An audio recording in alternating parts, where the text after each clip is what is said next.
Do you use DaVinci Resolve? Thinking about using DaVinci Resolve? Well, this video is for you. I'm going to be going through the top 5 features that I use to edit my YouTube videos. Learning these 5 features will definitely help you on your way to editing with DaVinci Resolve. So let's get started. By the way, if you need a video editor, drop me a comment or a message on my socials. Links in the description below. Right then, so the first feature I want to show you is how to remove a green screen from a video clip. So you need to add your clip to the media pool and then go to the edit page. Then drag your clip onto the timeline and position it where it needs to be. Now with your clip selected, go to the Fusion page. Select the media in node and then press Command Shift Spacebar. Then in the pop-up, you need to search for the Delta key and then click Add. You will see that this adds a new node. Select this and then head to the inspector page in the top right. Now click on the color box, choose the color selector and move this circle onto the green color of your video clip. You should now have a clip with the green screen removed. It's that simple to do and it's really effective. DaVinci Resolve is so powerful and is able to remove the green screen instantly. Okay, so next up I want to show you how to mask text.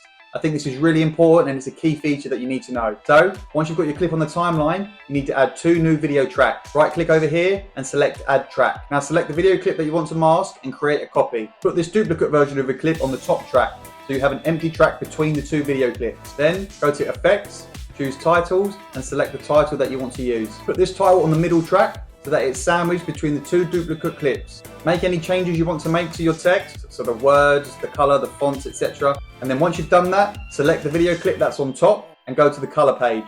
If you're using the free version of DaVinci Resolve, you need to click on the pen option and then draw around your subject. If you're using the studio version of DaVinci Resolve, then select the magic mask option. I'm going to be using the magic mask option as I've got the studio version. Now under quality, choose better and then roughly draw out the shape of your subject. Next, click this icon with the 2 arrows to track your subject back and forth and wait for DaVinci Resolve to track your subject. Once it's finished, go to the node window and add an alpha output node. Connect this node by connecting the blue squares and you're done. Go back to the edit page to see your final result. Next up is keyframes. This is super important and it's a must know. If you don't know what keyframes are, they allow you to create movement within your videos, such as zooms or moving text. So for example, I'm going to show you how to do a zoom.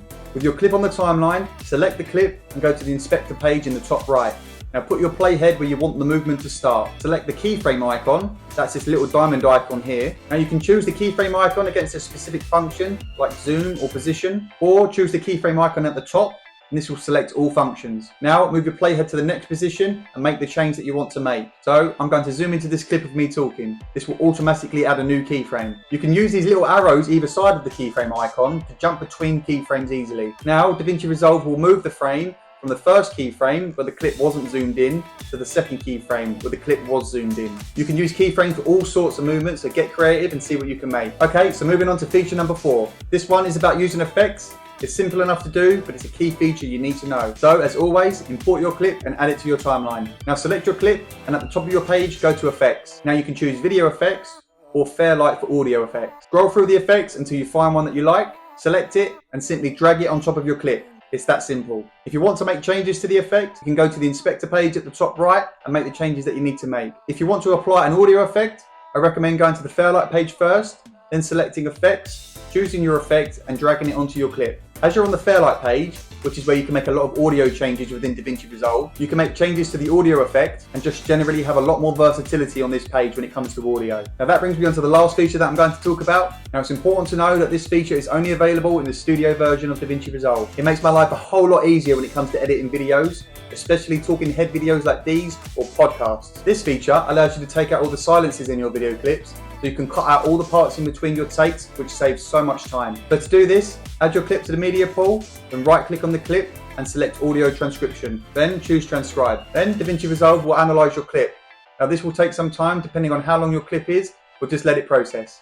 Once that's done, go to these 3 little dots at the top and select remove silent portions. Next, select all the text by pressing Command A or Shift A on Windows.